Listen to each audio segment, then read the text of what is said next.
갖은 만행과 악행을 저질렀습니다.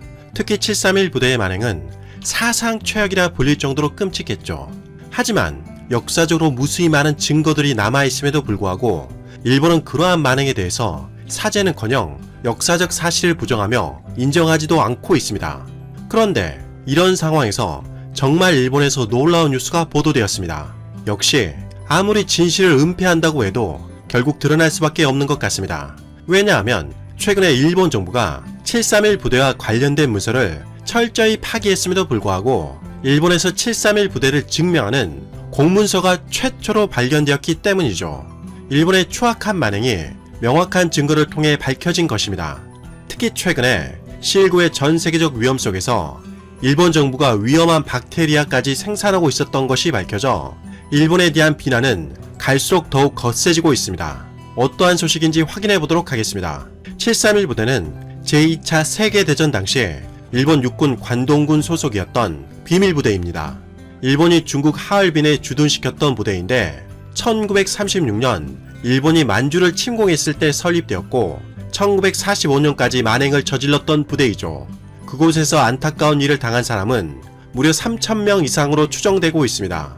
그리고 일본은 1945년 소련군의 참전으로 731 부대의 자료들이 강탈당할 것을 우려해 모든 부대 시설을 파괴하고 철수를 명령했습니다. 즉 일본은 만행의 흔적들을 없애기 위해서 공병대까지 투입해 주요 건물들을 철저히 파괴하기까지 한 것입니다. 일본은 이렇게 끔찍한 짓을 저질러 놓고는 역사 속에서 조용히 묻히길 바랐던 거죠.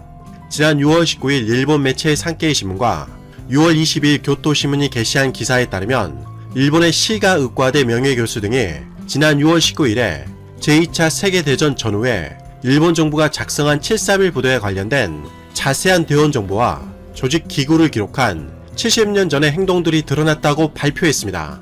정말 치가 떨리는 순간입니다. 이렇게 뻔히 역사적으로 기록이 남아있는데도 불구하고 일본 정부는 지금까지 자료를 은폐하고 시치미를 뚝 떼고 있었던 것입니다. 심지어 최근까지 일본은 제2차 세계대전 가해국으로 엄청난 피해를 주변국에 입혔지만 도리어 원자폭탄 피해자 코스프레를 하면서 동정심을 유발하고 있었던 것입니다. 그러면서 정작 피해국들에 대한 사죄와 배상에는 무관심했습니다. 이번에 밝혀진 공문서 내용을 자세히 확인해보면 1950년부터 51년에 작성된 관동군 방역급수부대 현황이라는 문서입니다. 일본은 처음에는 방역급수부대, 즉 전염병을 예방하는 부대로 위장했다가 추후에 731 부대로 명칭을 바꾸었습니다. 이 공문서는 일본의 시가 의대 니시야마 가스오 교수팀이 지난해 국립공문서관에서 찾아냈던 자료로 올해 3월까지 공개된 합계 41매를 분석한 것입니다. 이 공문서에 따르면 본부인 731 부대와 5개의 지부로 구성되어 있다고 합니다. 5개 지부 중에서 특히 다른 지부의 경우에는 제2차 세계대전 종전 시까지 주로 세균의 연구와 심지어 생산까지 하고 있었던 것이 밝혀져 충격을 주고 있습니다. 일본의 추악한 만행이 만천하에 드러난 것입니다. 나머지 4개 지부는 세부조사표라는 문서가 밝혀졌는데 그 문서에는 각 지부의 대원의 이름과 계급 그리고 본적 등이 기록되어 있었습니다.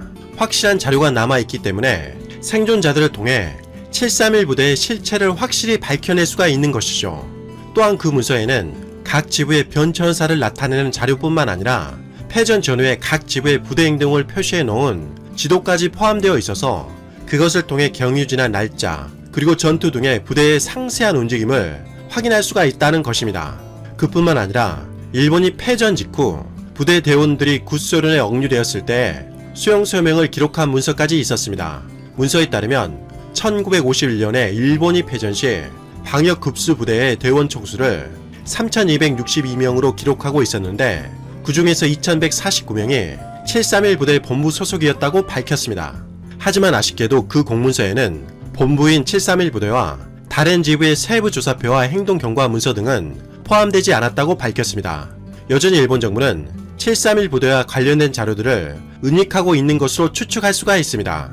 따라서 공문서를 분석하고 있는 니시야마 교수팀은 이것뿐만 아니라 다른 지부가 더 있을 것으로 보인다라고 언급하며 문서를 찾고 확인하는데 많은 시간이 소요된다며 아쉬움을 토로했습니다. 왜냐하면 지금은 생존자들이 남아있지만 시간이 더 지난다면 검증하기 어렵기 때문에 신속한 확인 공개가 필요하다고 강조한 것입니다.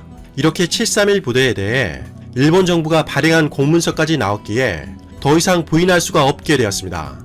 그런데 일본 정부의 대응은 정말 염치가 없었습니다.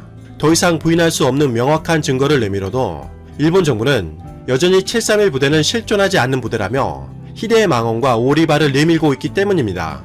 이처럼 일본의 모렴치한 태도는 이것뿐만이 아니었습니다.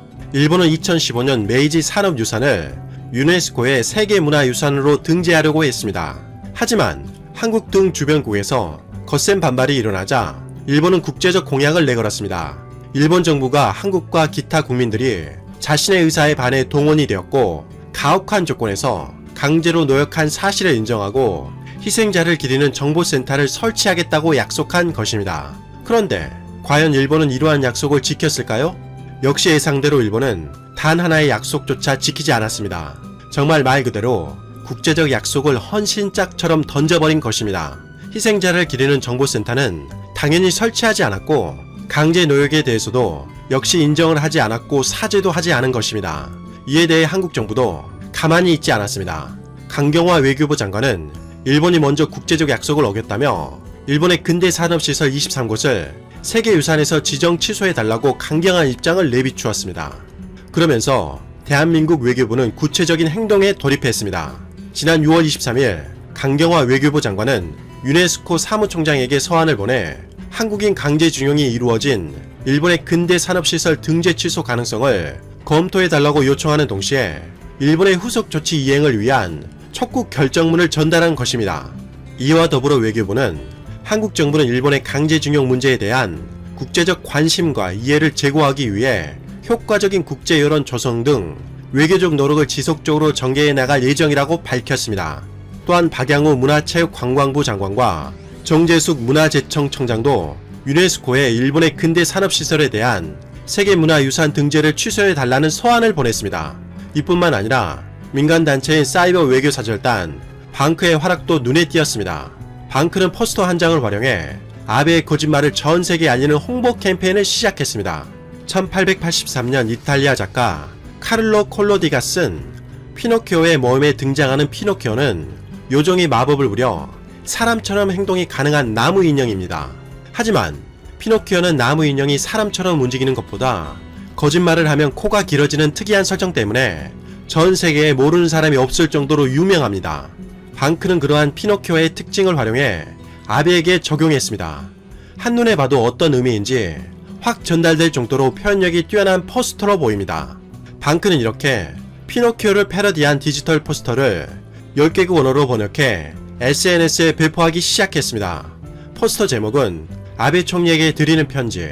거짓말을 하면 코가 길어지는 피노키오 이야기에 대해서 아시나요? 거짓말은 숨길 수가 없습니다. 진실은 드러납니다. 라는 것이었습니다. 또한 일본 정부의 행태를 전 세계 유네스코 회원국에 고발하는 국제청원 주소 링크도 포함되어 있었습니다.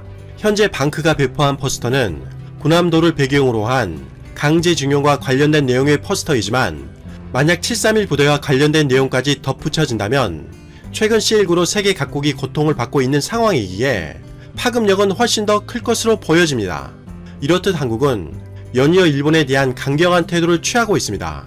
일본이 수출 규제를 취하자 한국 정부는 WTO 세계무역기구에 일본을 제소했습니다.